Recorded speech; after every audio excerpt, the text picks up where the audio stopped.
Hello अस्सलाम वालेकुम। I hope you are all are doing well और आपकी तैयारी अच्छी चल रही है।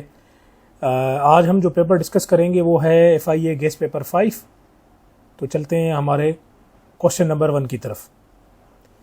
चूज़। अच्छा, आप सबको पता है कि ये और सिलेबस भी पहले डिस्कस हमने किया है कि सिलेबस के अंदर क्या क्या चीज़ें होती हैं। इंग्लिश होता है, जनरल नॉलेज, मैथ्स वगैरह, ये सारी चीज़ें होती हैं। तो इस पेपर में हम स्टार्ट करते हैं सिनोनिम से। तो सबसे पहला क्वेश्चन क्या है, choose the word closest in the meaning, और वर्ड क्या है, एब्रोगेट। अच्छा जी, ये सिनोनिम और एंटोनिम्स वाला पोर्शन है और इसमें ये कह रहा है कि क्लोजेस्ट मीनिंग का मतलब है कि सिनोनिम। अब वर्ड क्या है हमारा, एब्रोगेट। एब्रोगेट ज़्यादा अगर जिन लोगों की रीडिंग ज़्यादा है तो आप लोगों को पता होगा कि अक्सर ये लीगल लैंग्वेजेस में ये वर्ड यूज़ होता है।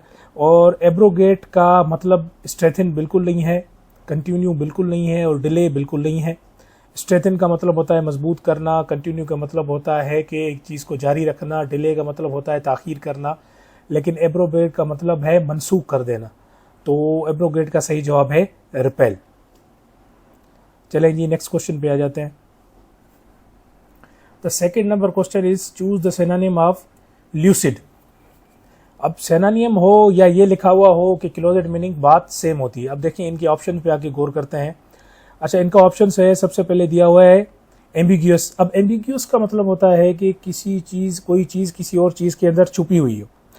क्लियर का मतलब है कि बिल्कुल क्लियर। कंफ्यूजिंग का मतलब क्या है कि कोई चीज़ ज़ाहिर ही हमें समझ ना आ रही हो और कंफ्यूजन जिसके अंदर बहुत हो। कॉम्प्लिकेटेड का मतलब क्या है, कोई ऐसी चीज़ हो कि जो मुश्किल हो। तो इसका ल्यूसिड का जवाब क्या है, ल्यूसिड का जवाब है क्लियर। और हमेशा ल्यूसिड जब हम सेंटेंस के अंदर यूज़ करते हैं तो हमारा कहने का मतलब यही होता है कि वो चीज़ बिल्कुल क्लियर है। चलें जी, क्वेश्चन नंबर 3 के ऊपर चलते हैं। अच्छा, पहले ये जो दो क्वेश्चन थे वो सिनोनिम थे। अब ये वाले जो दो क्वेश्चन हैं, ये दोनों क्वेश्चन क्या हैं जनाब, एंटोनियम के, मतलब अपोजिट मीनिंग के। Choose the antonym of obdurate. क्या बोल रहा है यहाँ पे, choose the antonym of obdurate. अच्छा, अब इन आंसर्स पे आ जाते हैं। सबसे पहले आंसर है स्टबन। अब स्टबन का मतलब होता है कि जिद्दी। स्टडम का मतलब है जिद्दी। फ्लेक्सिबल का मतलब है जिस चीज के अंदर लचक हो। एरोगेंट का मतलब है बंदा सख्त हो, जिसके अंदर अना हो। और स्ट्रिक्ट का मतलब भी है कोई चीज, कोई बंदा या कोई ऐसा मामला हो जो बिल्कुल सख्त हो। तो एब्ड्यूरेट का मतलब क्या बनता है यहां पे, एब्ड्यूरेट का मतलब है फ्लेक्सिबल। अच्छा जी, बल्कि सॉरी, एब्ड्यूरेट की एंटोनियम है, अपोजिट मीनिंग इसकी क्या है, फ्लेक्सिबल है। और एब्ड्यूरेट खुद का मतलब जो है ना, मतलब इंतहाई सख्त। तो आप ये कह सकते हैं A, C और D वो इनके सिनोनियम है और D जो है वो क्या है, इनका एंटोनियम है। चलें जी, अब हम चलते हैं हमारे नेक्स्ट क्वेश्चन की तरफ।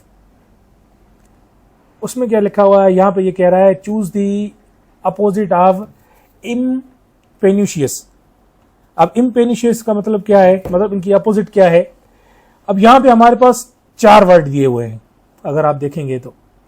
वेल्दी मतलब अमीर, मिजरली, अब मिजरली मिजरेबल से निकला हुआ है, मतलब मुफलिस, गरीब, गुर्बत। पुअर मतलब गरीब, और लेजी मतलब आपको पता है मतलब क्या है, लेजी है। तो इम्पेनिशियस का मतलब क्या होगा, अपोजिट मतलब इसका क्या होगा, वो है वेल्दी।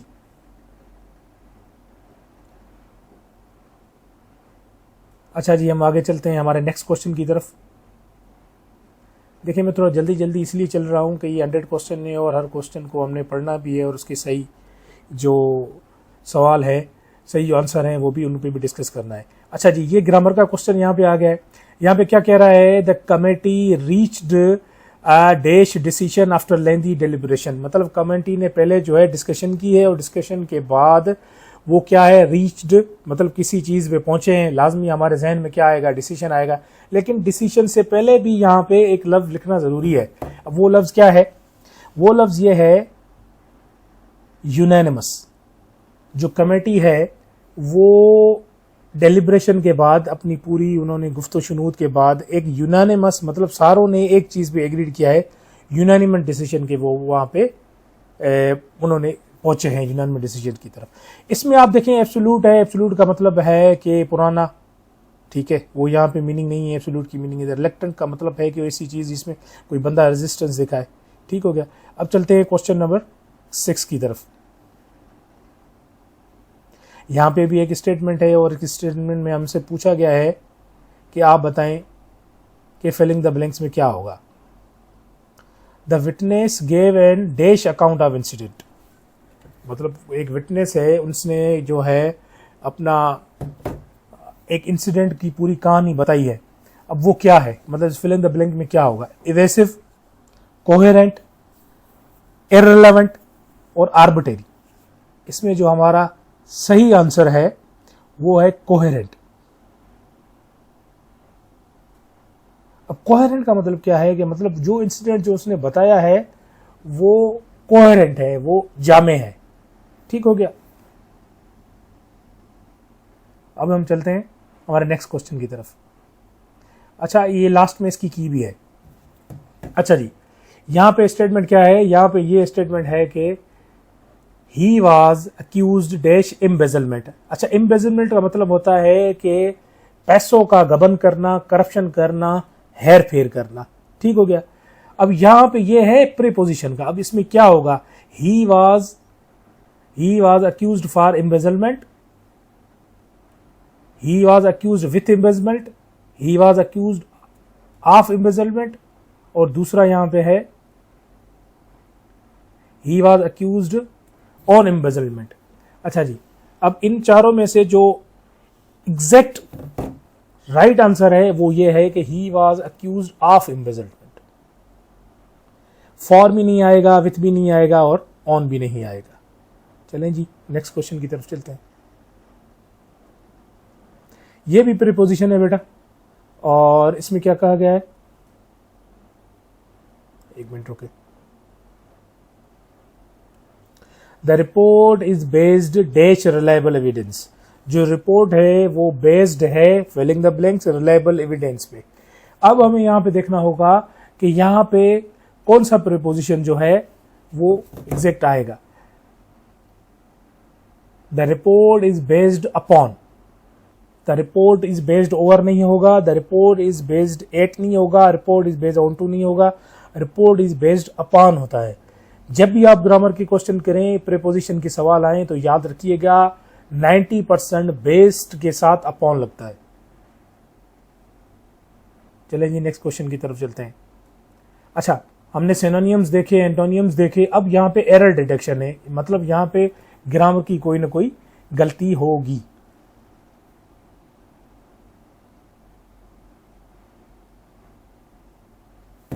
अच्छा जी, आइडेंटिफाई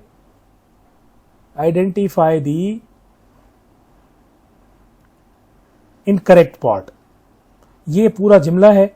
अब आप मुझे बताएं इन पूरे जुमले के, ये पूरा एक जुमला है, neither the doctor nor the assistant was willing to disclose the confidential information.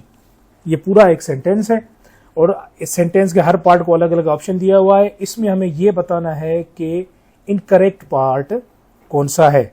अच्छा, ग्रामर का एक रूल है बेटा कि जहां पर भी नाइदर हो और नॉर हो तो आगे जो आपका ये है हेल्पिंग वर्ब जो लगेगा वो लगेगा जो नॉर के बाद, आपकी आसानी के लिए मैं इसको अंडरलाइन करता देता हूं कि नॉर के बाद जैसे आप देखेंगे ना यहां पे हिज असिस्टेंट लगा हुआ है, मतलब जब जुमले के अंदर नाइदर नॉर हो और आगे आपने हेल्पिंग वर्ब लगाना हो तो हेल्पिंग वर्ब किसके हिसाब से लगेगा, मैच किसके साथ करेगा, नॉर के बाद जो आपका नाउन प्रोनाउन होगा उसके हिसाब से। अब यहां पे आप देखें, यहां पे है असिस्टेंट्स मतलब प्लूरल, तो हेल्पिंग वर्ब यहां पे क्या लिखा हुआ है, वॉज। यहां पे वॉज नहीं होगा, यहां पे होगा वर्ब। तो हमारा करेक्ट आंसर क्या है, करेक्ट हमारा आंसर है बी, जिसका मतलब यह है कि भाईजान यहां पे वॉज नहीं आएगा, यहां पे क्या आएगा, यहां पे आएगा वर्ब। ठीक हो गया। चलेंगे नेक्स्ट क्वेश्चन पे चलते हैं। वन ऑफ द ऑफिसर्स क्या है बेटा, यहां पे क्या कह रहा है? One of the officers have completed the investigation successfully. अब यहां पे कह रहा है कि ये पूरा एक जुमला है और इस पूरे सेंटेंस के अंदर आपने हमें ये बताना है कि रॉन्ग पार्ट कौन सा है। अब ये मैं आपको एक ग्रामर का रूल बता दूं कि जहां पे भी वन ऑफ हो जुमले के अंदर, तो आपने क्या करना है, जो हेल्पिंग वर्ब है वो हमेशा क्या होगा? सिंगुलर होगा। मतलब यहां पे one of the officers has completed होगा, हैव कंप्लीटेड नहीं होगा। तो इस हिसाब से जो हमारा करेक्ट आंसर होगा वो क्या होगा? सॉरी जी, हमारा करेक्ट आंसर क्या होगा? Correct answer would be B. क्यों? क्योंकि हमें पता है कि जब भी वन ऑफ दी जुमले के अंदर लगा हुआ होगा तो जो हेल्पिंग वर्ब होगा वो हमेशा सिंगुलर होगा, हैव नहीं हैज होगा। क्यों पे? यहां पे हमने गौर करना है ऑफ पे। उन्हीं लोगों में से एक, इस भीड़ में से एक, इन टीचर्स में से एक, इन ऑफिसर्स में से एक। तो ये चीजें आपने याद रखनी है और ऐसे क्वेश्चंस बार बार रिपीट होते हैं बेटा आपके पेपर्स के अंदर। अच्छा जी, आगे भी एक ग्रामर है, फिलिंग द ब्लैंक्स ग्रामर का ही क्वेश्चन है ये भी। अच्छा जी, यहां पे क्या कह रहे हैं? यहां पे ये कह रहा है no sooner had he reach the office. अब आगे क्या होगा? अब इसमें ये कह रहा है हमें कि no sooner he has reach the office. तो आगे नीचे इसने क्या किया हुआ है? नीचे इसने 4 ऑप्शंस दिए हुए हैं, उनमें से कौन सा करेक्ट है? पहला हुआ है no sooner he has reach the office then the meeting started. No sooner he has reach the office when the meeting started. No sooner he has reach the office then the meeting started. ये then E N वाला है। अच्छा जी, no sooner he has reach the office but the meeting started. अच्छा, यहां पे एक grammar का परमानेंट रूल है जो आप याद रखें, और एक 100 गोल्डन रूल्स ऑफ ग्रामर है, वो मैं सर तैयब से कह दूंगा, वो आपसे शेयर कर देगा ग्रुप्स में। जहां पे भी नो सूनर आता है, यहां पे आप देखें ना नो सूनर, तो जब नो सूनर वाला पार्ट खत्म होगा तो अगला पार्ट हमेशा देन से शुरू होगा, THAN।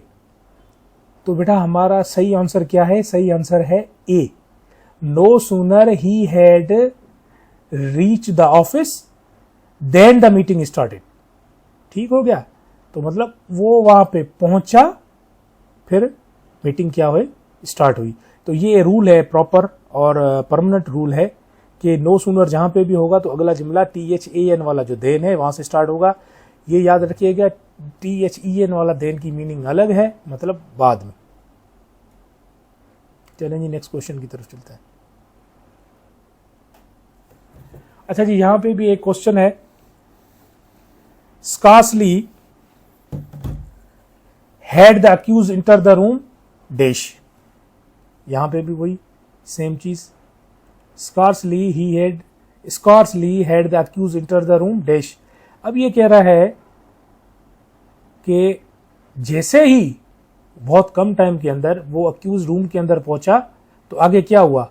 When questioning began, then questioning began, then questioning began, but the questioning began. अच्छा, अब यहां पे भी मैं आपको एक बात बता दूं कि जिस तरह पहले हमने पढ़ा था कि नो सूनर के बाद हमेशा देन आता है THAN, तो जब भी जुमले में स्कार्सली इस्तेमाल हुआ हो तो उसके बाद अगला जुमला वेन से शुरू होगा। अब ये सिनेरियो क्या है? सिनेरियो क्या हुआ बता रहा है कि वेन क्वेश्चनिंग बिगेन, जब सवाल जवाब शुरू हुए, स्कार्सली मतलब थोड़ी ही देर, उसी वक्त और थोड़ा ही पहले जो अक्यूज्ड है वो कमरे के अंदर दाखिल हुआ। तो जहां पे स्कार्सली यूज होगा वहां पे आगे क्या होगा बेटा? वेन लगेगा। और ये भी एज आप समझे कि परमानेंट रूल है, जैसे नो सूनर का था। अच्छा जी, अब ये क्वेश्चन है एक्टिव पैसिव वाइज का। ये आसान है, इतना मुश्किल नहीं है। ठीक है, people speak English all over the world. इसमें क्या कह रहा है कि दुनिया में लोग इंग्लिश पूरी दुनिया में बोलते हैं। ठीक हो गया? अब इसका पैसिव वाइज क्या होगा? इसका पैसिव वाइज होगा बेटा English is spoken all over the world. ये हमारा आंसर है। अब इस पे ज्यादा डेलिब्रेशन नहीं करते, ये एक्टिव पैसिव का सादा है, जुमला है, ठीक है ना। ऊपर वो प्रेजेंट टेंस का है, प्रेजेंट टेंस को हमने पैसिव में किया हुआ है, ऑब्जेक्ट है वो सब्जेक्ट बन गया है, हेल्पिंग वर्ब एस है, वर्ब का थर्ड फॉर्म आ गया है। आगे जो जुमले का पार्ट था all over the world, all over the world as it is ही है। एक्टिव पैसिव वाइज में आपने सबसे पहले जो है ना टेंस आइडेंटिफाई करना होता है, उसके बाद आपने जो हेल्पिंग वर्ब है ना उसका सही इस्तेमाल करना होता है। अच्छा जी, आगे एक डायरेक्ट इनडायरेक्ट का क्वेश्चन आ गया है कि एक स्टेटमेंट है डायरेक्ट, उसको आपने इनडायरेक्ट फॉर्म में चेंज करनी है। सबसे पहले तो आप थोड़ा इस क्वेश्चन पे डेलिब्रेशन करें कि,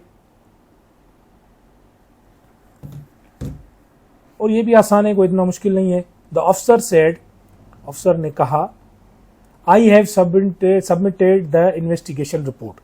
अब ये डायरेक्ट है, इसको हमने इनडायरेक्ट फॉर्म में चेंज करना है। इसका जो सही आंसर है वो है ये,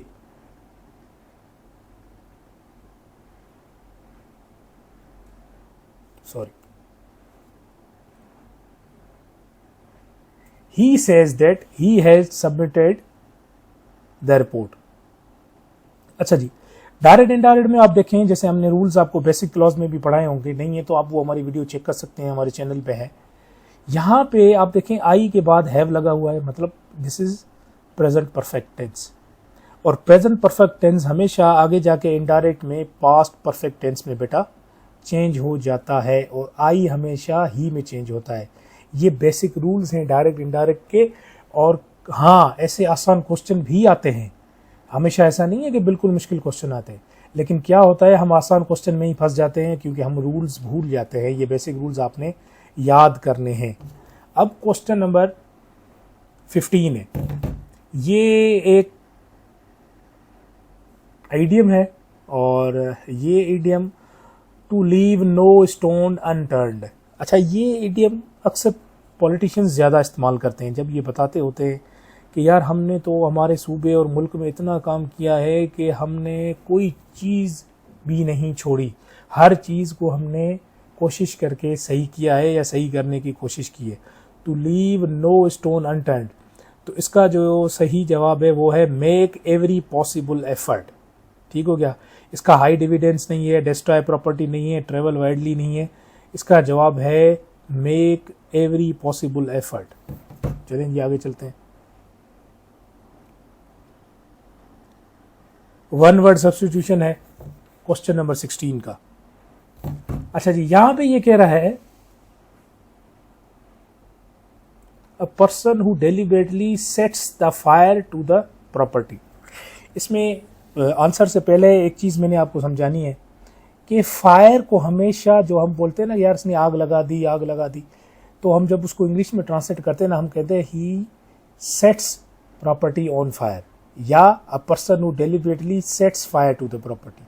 तो सेट्स वो वर्ब है प्रॉपर जो फायर के साथ यूज होता है। अच्छा जी, यहाँ पे हमें पूछ रहा है उस बंदे को क्या कहते हैं जो जानबूझ के लोगों की प्रॉपर्टी को या प्रॉपर्टी को आग लगाता है, उसको हम कहते हैं आर्सनिस्ट। आर्सनिस्ट मतलब लोगों की प्रॉपर्टी को आग लगाने वाला। यहाँ पे हम असैसिन नहीं लिख सकते क्योंकि बेटा असैसिन का मतलब होता है लोगों को मारने वाला, टारगेट किलर टाइप। स्मगलर भी ये नहीं है, स्मगलर का मतलब है इलीगल चीज़ें गैर कानूनी तरीके से किसी मुल्क में ले आना। अब मैसन का मतलब मुझे मालूम नहीं है, सॉरी टू से, आप देख लीजिएगा, लेकिन इसका सही जवाब आर्सनिस्ट है।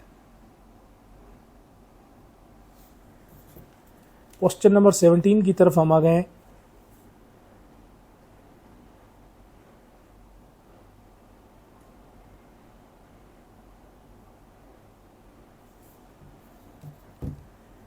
यहां पे भी हमने जो सही सेंटेंस है उसको आइडेंटिफाई करना है। कहता है कि each of the candidate have submitted the document, each of the candidate has submitted the document, each candidate have submitted the documents, every candidate have submitted the documents. अच्छा जी, मैं पहले जिक्र कर रहा था कि हमने एक क्लास ली थी जिसमें हमने golden rules of grammar discuss किए थे, तो उसमें ये सारी चीज़ें हैं। जैसे पहले नो सूनर का था, स्कार्सली का था, कुछ परमानेंट रूल्स हैं। इसी तरीके से ईच ऑफ भी जब भी जहां पे भी यूज किया हुआ होता है तो हमेशा उसके साथ जो वर्ब लगता है बेटा वो हमेशा सिंगुलर वर्ब लगता है। और इसके अंदर हमारा जो एक मिनट पहले मैं ये डिलीट कर लूं, सॉरी टू से। तो हमारा राइट आंसर है बी। और बी राइट आंसर क्यों है उसकी एक वजह मैं आप लोगों को बताता हूं। उसकी बेटा वजह यह है कि जब भी ईच ऑफ जुमले के अंदर यूज होगा तो हमारा जो हेल्पिंग वर्ब होगा, सॉरी, हमारा जो हेल्पिंग वर्ब होगा वो सिंगुलर होगा। यहां पे हैज है इस वजह से ये सही है, ऊपर बेटा हैव है वो गलत है, नीचे each candidate have submitted the documents ये तो सेंटेंस ही गलत है। और उसके नीचे एवरी कैंडिडेट हैज, क्योंकि जब आपने एवरी लगाया हुआ है तो फिर आपने हैव लगाना है, लेकिन अगर आपने ईच ऑफ दी लगाया हुआ है तो फिर आपने हैज लगाना है। क्योंकि ईच ऑफ लिखा हुआ है ना तो मतलब बहुतों में से एक इंडिविजुअल की बात हो रही है। अच्छा जी, रीडिंग कॉम्प्रीहेंशन है, ये आप लोग पढ़िएगा। इसके 3 क्वेश्चन और कमेंट में फिर लिखिएगा कि इनके सही आंसर क्या है, फिर आपको नेक्स्ट क्लास में ये बता देंगे।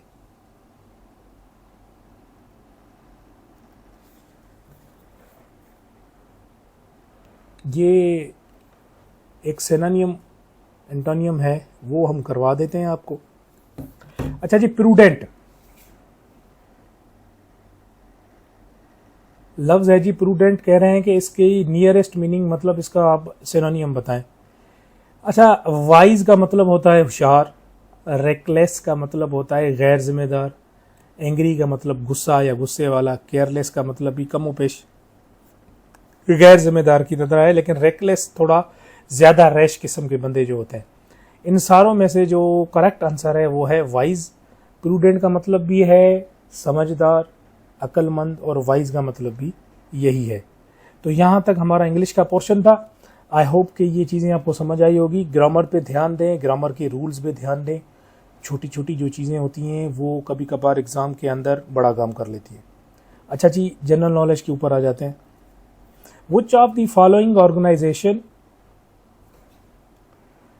the following organization maintains the international red notice system for locating fugitives? कि दुनिया की एक इंटरनेशनल ऑर्गेनाइजेशन है, उस ऑर्गेनाइजेशन का काम क्या है कि जो भगोड़े होते हैं एक मुल्क से दूसरे मुल्क में चले जाते हैं और उन भगोड़ों को लोकेट करना और पकड़ना भी, मतलब एक किस्म की इंटरनेशनल पुलिस। वो कौन सा इदारा है? वो इंटरपोल है। चले जी आगे चलते हैं। Which gas forms 78% of earth atmosphere? Earth के एटमॉस्फेयर में सबसे ज्यादा गैस भी यही है और वो है नाइट्रोजन। ठीक हो गया। इसमें आपने ये भी याद करना है कि ऑक्सीजन की कितनी है, कार्बन डाइऑक्साइड की कितनी है, ये आपका होमवर्क है, क्योंकि ऐसे भी क्वेश्चन आ सकते हैं। दूसरा ये है कि headquarter of atomic energy. Atomic energy एक ऑर्गेनाइजेशन है और इसका जो हेडक्वार्टर है वो है वियना में। कहाँ पे है बेटा? वियना के अंदर इसका हेडक्वार्टर है। तो इसका करेक्ट आंसर क्या हो गया? करेक्ट आंसर इसका हो गया 23 का B.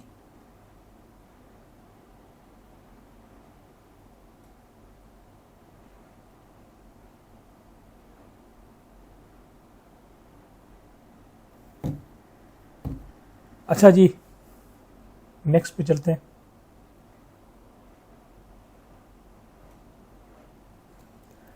Currency of Kazakhstan. Currency और कैपिटल्स पे भी सर तैयब के लेक्चर भी हैं, मेरा भी लेक्चर है करेंसी पे। वो आप लेंगे तो फिर आपको ये चीज़ें ज़्यादा क्लियर होंगी कि उसमें नेमोनिक्स के आइडियाज़ दिए हुए हैं कि वो कैसे आपने उसको याद करना है, और शॉर्टकट्स उसमें दिए हुए हैं। कजाकिस्तान का जो कैपिटल है बेटा वो है tang.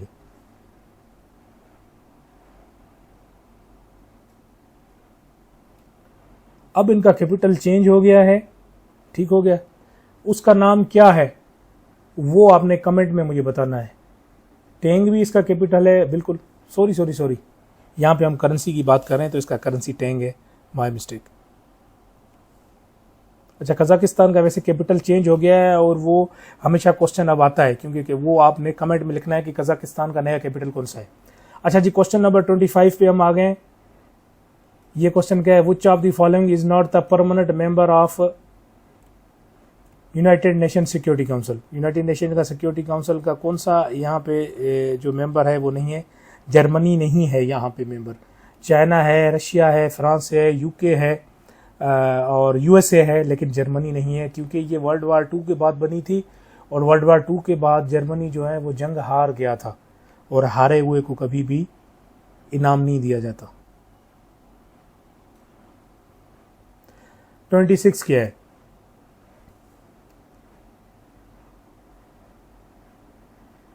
Which of the following organization is responsible for international standards to combat money laundering? तो वो है बेटा फैटिफ, फाइनेंशियल एक्शन टास्क फोर्स। ये पाकिस्तान के कॉन्टेक्स्ट में ये चीज़ें बार बार पूछी जा सकती हैं, क्योंकि इसमें पाकिस्तान हमेशा कभी ग्रे लिस्ट में होता है, कभी किस लिस्ट में होता है, तो ये आपने देखना ज़रूरी है आपका। अच्छा जी, उसके बाद question number 20, headquarter of international court criminal court. International criminal court का हेडक्वार्टर कहाँ पे है, वो हॉग में है और पाकिस्तान हमेशा आईसीसी में कोर्ट्स के अंदर केसेस लेके जाता रहता है, तो ये भी पाकिस्तान के कॉन्टेक्स्ट में ये चीज़ें बड़ी अहम हैं। और वैसे भी ऑर्गेनाइजेशंस हैं, उनके कैपिटल्स हैं, ऑर्गेनाइजेशन के हेडक्वार्टर्स, ऑर्गेनाइजेशन के हेड और हेड्स और ऑर्गेनाइजेशन के इजलास कब हुए थे लास्ट और अगला कहाँ होना है, ये चीज़ें हमेशा आपने हर ऑर्गेनाइजेशन की याद करनी है। क्वेश्चन नंबर 28 पे हम आ गए। Which of the following country is not the member of G7? G7 का कौन सा यहाँ पे मेंबर है जो G7 का मेंबर नहीं है इन कंट्रीज के अंदर? इंडिया जनाब G7 का मेंबर नहीं है, G20 का है, G10 का भी है, लेकिन G7 का इंडिया मेंबर नहीं है। चलते हैं क्वेश्चन नंबर 29 की तरफ। अब ये आसान क्वेश्चन है, देखें इसमें ये कह रहा है कि the headquarter of organisation of Islamic OIC का हेडक्वार्टर, ये कह रहा है कि इधर है, ओआईसी का हेडक्वार्टर रियाद में है। कुछ लोग हमेशा गलती कर देते हैं, सॉरी हेडक्वार्टर जिद्दा में है। कुछ लोग हमेशा गलती कर जाते हैं कि वो रियाद में नहीं बेटा, ये जिद्दा में, जिद्दा।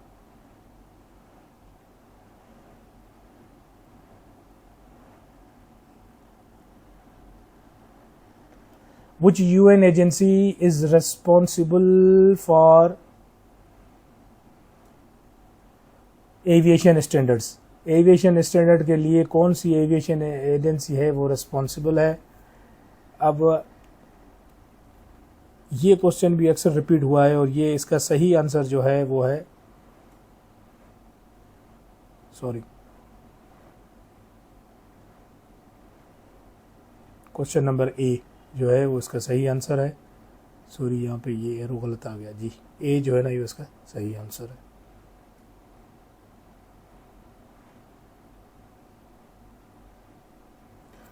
क्वेश्चन नंबर 31 बेटा यहाँ पे क्या कह रहा है, which international organisation is known for lender of last resort? मतलब जब आप जो मुल्क हैं वो बिल्कुल ख़त्म हो गए हैं और मुल्कों पैसा बचा ही नहीं है, तो तब आपको कौन सपोर्ट करने आता है? ये हम पाकिस्तानियों को तो खूब अच्छी तरीके से पता है बेटा, ये है आईएमएफ। आईएमएफ को लेंडर ऑफ लास्ट रिजॉर्ट भी कहा जाता है। अब जनाब ज्योग्राफिक आ गया है और ये तो आप समझे कि बड़ा इंपॉर्टेंट क्वेश्चन हमारे सामने आ गया है कि straight of हार्मोज connects the Persian gulf with, क्योंकि ये आजकल न्यूज़ में भी बड़ा चल रहा है। स्ट्रेट ऑफ हार्मोज जो है वो पर्शियन गल्फ को अरेबियन सी के साथ कनेक्ट करता है। वंस अगेन हमारी ज्योग्राफी की क्लासेस भी ही अलग प्लेलिस्ट है, वो आप देख लें, उसमें आपको ये स्ट्रेट्स, पासेज, गल्फ्स और ये सारी चीज़ें उसके अंदर बड़ी अच्छी तरीके से समझाई हुई हैं और हर कॉन्टिनेंट की अलग अलग। अच्छा जी, उसके बाद है कि which country has the largest population in Africa?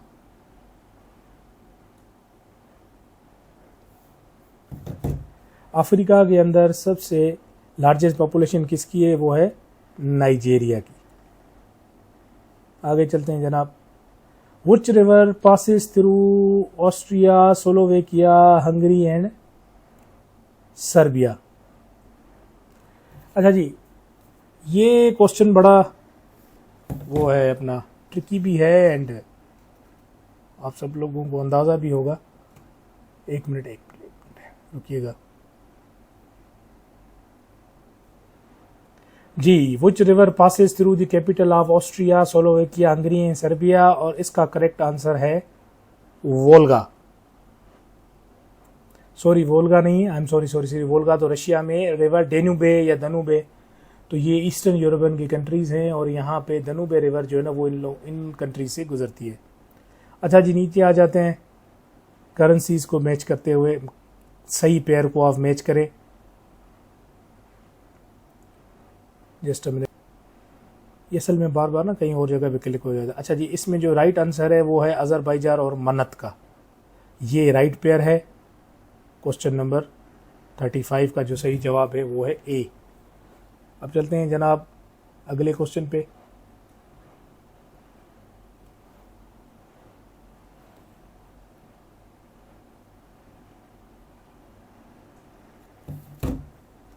Ethiopia का कैपिटल क्या हुआ है? इथोपिया का कैपिटल है एडिस अबाबा। एक बड़ी अच्छी फिल्म बनी हुई है इथोपिया और एडिस अबाबा पे, प्रिंस ऑफ स्कॉटलैंड, सॉरी या किंग ऑफ स्कॉटलैंड, वो देखिएगा, वो रियल इश्यूज पे बनी हुई है। अच्छा जी, अब आ जाते हैं एवरीडे साइंस पे। क्वेश्चन नंबर 37 क्या है? Which vitamin is synthesised in the human skin upon exposure to sunlight? तो विटामिन डी। ये आपको पता हुआ, मुन्ना भाई में जब संजय दत्त उसको बोलता है कि धूप में बैठा करो, विटामिन डी मिलता है। अच्छा जी, ये क्वेश्चन, एक क्वेश्चन आपने सुना होगा कि 1 मिनट, सॉरी, एक क्वेश्चन आपने सुना होगा कि वो जो ब्लड ग्रुप है वो यूनिवर्सल डोनर है, तो ओ पॉजिटिव हमेशा है ना, वो यूनिवर्सल डोनर होता है। लेकिन यहाँ पे है which one is known as universal recipient, तो यहाँ पे ए बी पॉजिटिव के लिए राइट आंसर है और ए बी पॉजिटिव वो क्या है? यूनिवर्सल रेसिपेंट है। चलें जी आगे चलते हैं क्वेश्चन नंबर 39 की तरफ।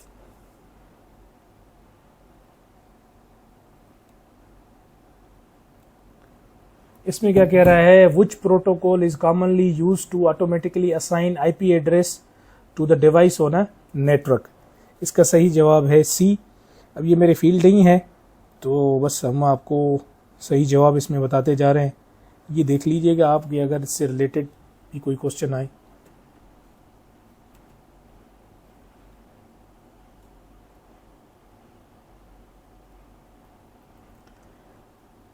अच्छा, इसमें कह रहा है कि which of the following is not an operating system? जो विंडोज़ हम चलाते हैं, फॉर एग्जांपल विंडोज़ होगी वो ऑपरेटिंग सिस्टम है, और लिनक्स हो गया जो एप्पल के डिवाइसेस में यूज ऑपरेटिंग सिस्टम है, उबंटू हो गया, ये भी अभी लेटेस्ट ऑपरेटिंग सिस्टम है।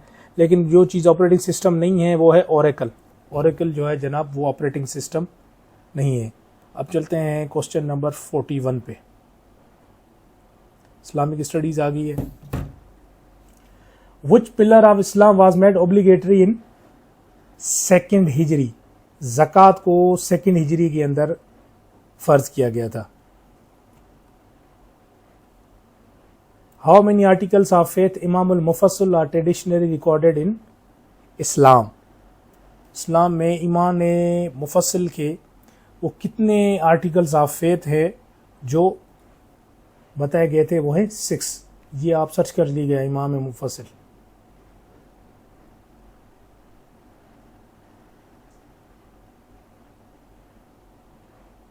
सॉरी, हम किस क्वेश्चन पे थे?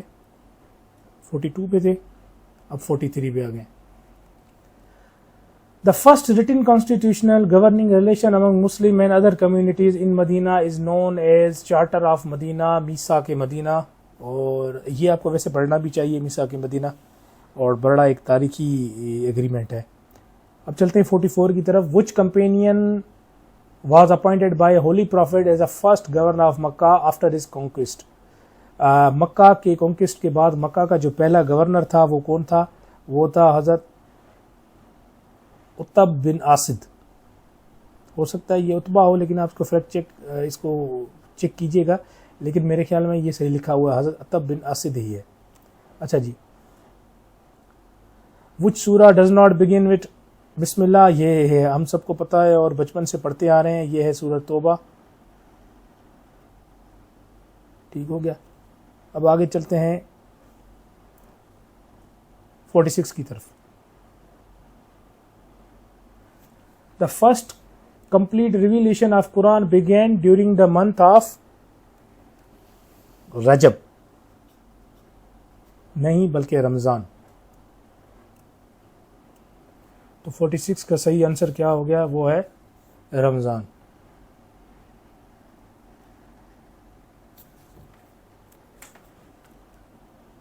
क्वेश्चन नंबर 47 की तरफ चलते हैं। The battle of Mota was fought against Byzantine Roman umpire. अच्छा, रोमन अंपायर को बेजेंटीनी अंपायर भी कहते हैं, इसके अंदर कंफ्यूज ना होइएगा। अब चलते हैं क्वेश्चन नंबर 48 की तरफ।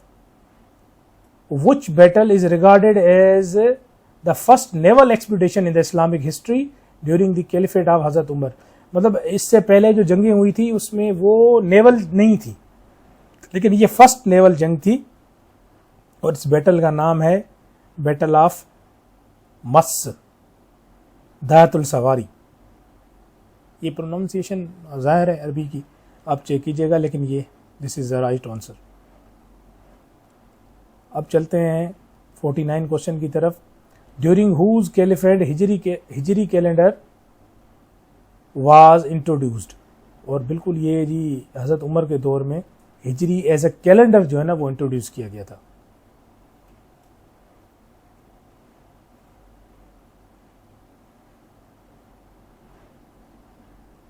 Question number 15। Compilation of Quran into a single manuscript was first completed during the caliphate of? किस कैलिफेट के दौर में, खुलफाए के दौर में कुरान को कंपाइल किया गया? कुरान के कंपाइलेशन पे बात की गई, वो हज़रत अबू बकर के दौर से ही वो स्टार्ट हो गया था।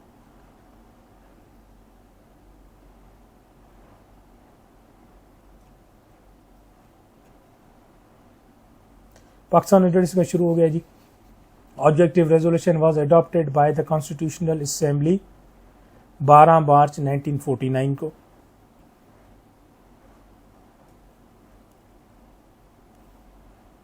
अच्छा जी, who presented the objective resolution in constitution assembly? Constitution assembly के अंदर किसने ये पेश किया? ये पेश किया पाकिस्तान के पहले वजीर आज़म ने, लियाकत अली खान ने।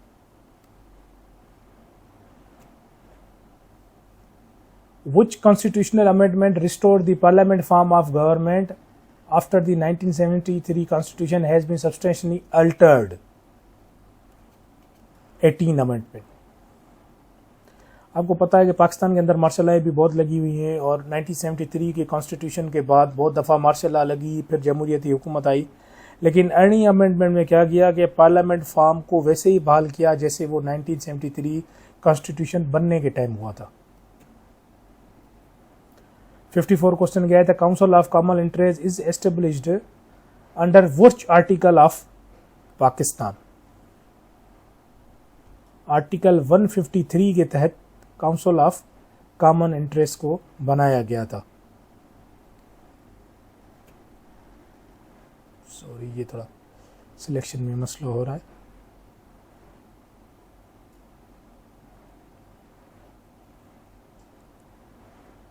पाकिस्तान और चाइना के जिंगजियांग रीजन जो को कनेक्ट करता है जो पास, वो है खुंजराव पास। बड़ी जो है ना, आप समझे कि घूमने की जगह है, टूरिस्ट स्पॉट है, लोग बहुत घूमने जाते हैं वहाँ पे। Which of the following river does not originate in Tibet?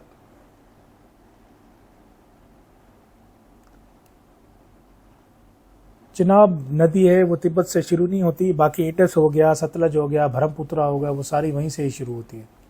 तो आप समझिएगा ये एक क्वेश्चन के अंदर आपके 3-4 क्वेश्चन है। The first general election under the constitution of 1973 were held in 1977। तो ये भी एक अलमिया है कि कॉन्स्टिट्यूशन तो 1973 में बना, लेकिन इलेक्शन जो है वो 1977 में बने। अच्छा जी, who was the first president of constitutional assembly of Pakistan? Mohammad Ali Jinnah साहब। अच्छा, यहाँ पे कुछ लोग ना कन्फ्यूजन करके आते हैं और मौलवी तमीज़ुद्दीन का नाम ले लेते हैं। मौलवी तमीज़ुद्दीन स्पीकर थे, लेकिन कॉन्स्टिट्यूशन असेंबली के जो प्रेसिडेंट थे वो मोहम्मद अली जिन्ना साहब थे।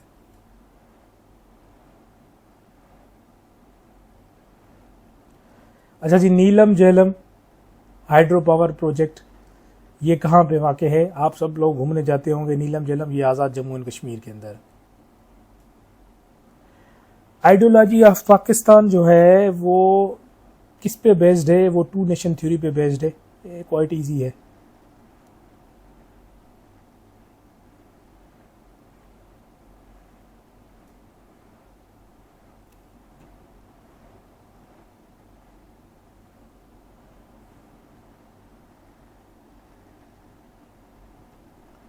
अच्छा जी, अब नेक्स्ट पे चलते हैं। Which of the following is a volatile memory? अब वॉलेटाइल का मतलब ये है कि ऐसी मेमोरी है जो परमानेंट वहां पे स्टोर ना हो, जो आप समझें कि बिल्कुल कम टाइम के लिए मेमोरी जो वहां पे स्टोर हो, तो वो है रोम, जिसको हम कहते हैं read only memory. Which network device forwards packet based on IP addresses? तो ये है राउटर, इसका सही जवाब। अच्छा जी, क्वेश्चन नंबर 63 के ऊपर चलते हैं। Which MS Excel function counts only cell containing numbers? अब ये क्वेश्चन का आंसर मेरे जहन में नहीं आ रहा, आप देख लीजिएगा या कमेंट्स में आप कोई सही आंसर लिख दें। अच्छा जी, 64 की तरफ चलते हैं। Which shortcut key opens the find dialog box? मतलब वो MS ऑफिस जब हम यूज कर रहे होते हैं ना, तब हमने डायरेक्ट जो है फाइंड वाला ऑप्शन या कोई चीज़ ढूंढनी होती है तो हम कंट्रोल F करते हैं, तो वो ऑप्शन खुल के आ जाता है जिसमें हमने जो चीज़ सर्च करनी होनी होती है वो फिर हम लिखते हैं। तो इसका सही आंसर B है। अब कह रहा है SMTP is primarily used for. SMTP को हम यूज़ करते हैं मेल सेंड करने को। ये थोड़ी टेक्निकल चीज़ें हैं, लेकिन SMTP मेल सेंड करने के लिए यूज़ होती है। क्वेश्चन नंबर 66 क्या है? Which cyber attack attempts to trick users to revealing password through fake emails? इस अटैक को कहते क्या है? इस अटैक को कहते हैं फिशिंग, लेकिन ये फिशिंग FISH वाली नहीं है, ये PHISH वाली भी है, फिशिंग।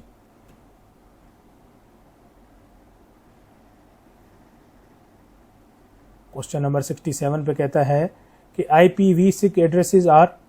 IPv6 एड्रेसेस क्या है? 32 बिट है, 64 बिट है, और या 128 बिट है, या 256? ये है 128 बिट। सॉरी, ये क्या है? 128 बिट। सही आंसर इसका क्या है? C। क्वेश्चन नंबर 68 की तरफ चलते हैं। Which file extension is associated with power point? आपको पता है जो हर फाइल होती है ना, उसके लास्ट में कुछ ना कुछ लिखा हुआ होता है कि PPT है, ये डॉक फाइल है, एक्सेल है, या कुछ और है। तो पावर पॉइंट का जो होता है ना वो PPTX होता है, सिर्फ PPT नहीं होता। तो इसका जो सही आंसर है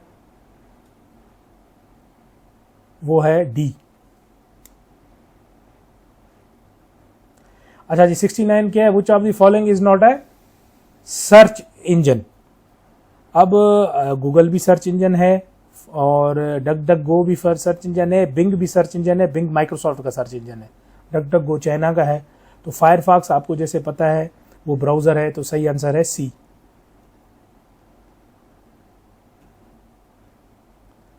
क्वेश्चन नंबर 17 की तरफ आ जाते हैं। 70 sorry. A firewall is primarily used to. अच्छा, फायरवॉल लफ्ज का मतलब ये होता है कि किसी भी चीज को किसी इमिनेंट खतरे से आने से पहले बचाना। ठीक हो गया? तो ये है क्वेश्चन नंबर 70 और इसका जवाब है protect network from unauthorised access. मतलब आपका जो सिस्टम है इसमें कोई और एक्सेस ना कर सके, इस वजह से हम उसके ऊपर फायरवॉल लगा देते हैं, उसकी बचाव के लिए, उसकी सिक्योरिटी के लिए। अच्छा, अब लास्ट 30 क्वेश्चन जो हमारे होंगे बल्कि लास्ट 30 नहीं होंगे, ये 5 क्वेश्चन ही है FIA एक्ट से। अच्छा वो 30 क्वेश्चन वाली फाइल अलग थी, सॉरी। अच्छा जी 71 क्वेश्चन नंबर है यहाँ पे है कि FIA was established under FIA act 1974। इसका सही आंसर है बी। 72 की तरफ हम चलते हैं क्वेश्चन की। Which of the following offence is commonly investigated by FIA। FIA commonly किन ऑफेंस को इन्वेस्टिगेट करता है? इन सारों को करता है, साइबर क्राइम को भी, ह्यूमन ट्रैफिकिंग को भी, इमिग्रेशन ऑफेंसेस को भी और ऑल ऑफ, मतलब इन सारों को। इसका सही ऑप्शन है डी। अच्छा 73 क्वेश्चन क्या है? कहता है कि an FIA officer receive credible intelligence that a suspect is destroying digital evidence relating to cyber crime, the officer's immediate lawful priority should be. मतलब उसको इन्फॉर्मेशन मिले कि कोई बंदा है वो जो है ना, जो फॉरेंसिक एविडेंस को खराब करने की कोशिश कर रहा है, तो वो क्या करेगा? तो वो करेगा maintaining the chain of custody and preserving the integrity of the evidence. मतलब एक दो एविडेंस को महफूज रखेगा, दूसरा एक उसको SOP के तहत उसकी एक चेन बताई हुई होती है कि ये कस्टडी में किसको देना है आगे। तो पहले तो वो चेन को मेंटेन करेगा और दूसरा उसको प्रिजर्व करेगा, किसको? एविडेंट को। अच्छा जी FIA एक्ट के मजीद क्वेश्चन है। Question number 76। The primary objective behind establishment the FIA act was, मतलब सॉरी एक्ट ने FIA को एस्टेब्लिश करने का प्राइमरी एक्ट क्या था? वो ये था कि to investigate offence having federal jurisdiction and transnational dimension. मतलब बाकी पुलिस तो थी, सूबाई पुलिस भी थी, वफाकी पुलिस थी, लेकिन एक ऐसा इदारा होना चाहिए कि जिसकी जुरिसडिक्शन पूरे पाकिस्तान में हो और पुलिस से हटके कुछ ऐसे क्राइम्स हों वो उनको भी डील करे और इंटरनेशनल क्राइम्स को भी डील करे। 77 क्वेश्चन क्या है? An FIA investigation officer intends to arrest a suspect involved in human trafficking, the officer must primarily ensure that the arrest is supported by lawful authority या reasonable ground. मतलब उसने अगर किसी को अरेस्ट करना है तो वो उसके पास लॉफुल अथॉरिटी होनी चाहिए और रीजनेबल ग्राउंड्स भी होने चाहिए। ऐसा नहीं है कि उसका दिल कहे वो लोगों को अरेस्ट करता फिरे। तो एक को उस बंदे के पास अथॉरिटी होनी चाहिए अरेस्ट करने की, मतलब कोई कांस्टेबल के पास अथॉरिटी नहीं है, भले वो FIA का हो, और रीजनेबल ग्राउंड होने चाहिए कि भाई ये रीजन है और ये रीजन लीगली सही भी है। 78 क्वेश्चन है which of the following is the least likely to fall within FIA operational mandate. मतलब ये चीज जो है वो FIA के मैंडेट के अंदर नहीं है। वो कौन सी है? Dispute over private agriculture land. ये आप समझे कि रेवेन्यू का इख्तियार है, डिस्ट्रिक्ट पुलिस का इख्तियार है, लेकिन FIA का नहीं है।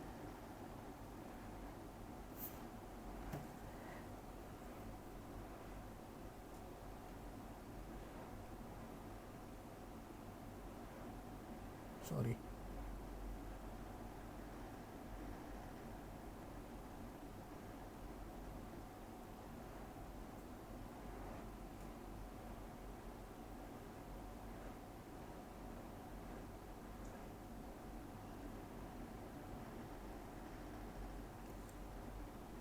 अच्छा जी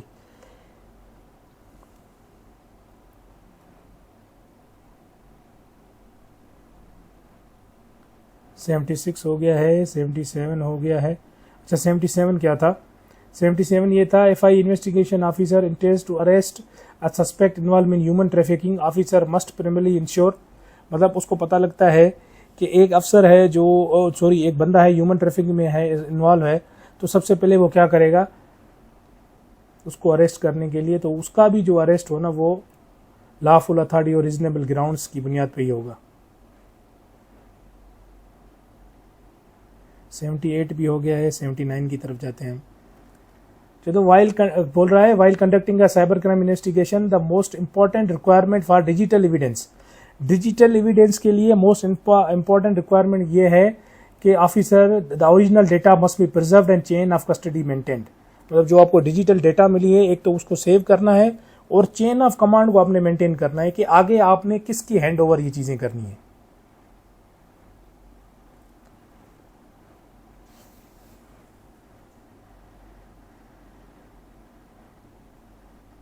चलिए जी अब 80th क्वेश्चन पे आ जाते हैं कि एन FIA अफसर रिसीव्स कॉन्फिडेंशियल फाइनेंशियल रिकॉर्ड। कुछ खुफिया और राज दार वाले और कॉन्फिडेंशियल और खुफिया चीज़ें या फाइनेंशियल रिकॉर्ड उसको मिलती हैं इन्वेस्टिगेशन के थ्रू, तो उसूल क्या कहता है कि वो पहले किसको देगा? तो वो इसको उसूल ये कहता है कि ये देगा use them only for lawful investigative purpose for maintaining confidentiality. उसूल ये है कि वो अपने पास ही रखेगा और केस की इन्वेस्टिगेशन में और केस की ट्रायल के दौरान जब भी उसको ज़रूरत करी तो वो उनको एक्सेस करेगा, बाकी वो देगा किसी को नहीं। अब 81 से लेके 100 के बीच में क्या है हमारे जो मैथ के क्वेश्चन है, ये हम करेंगे इंशाल्लाह हमारे नेक्स्ट क्लास के अंदर। Thank you very much.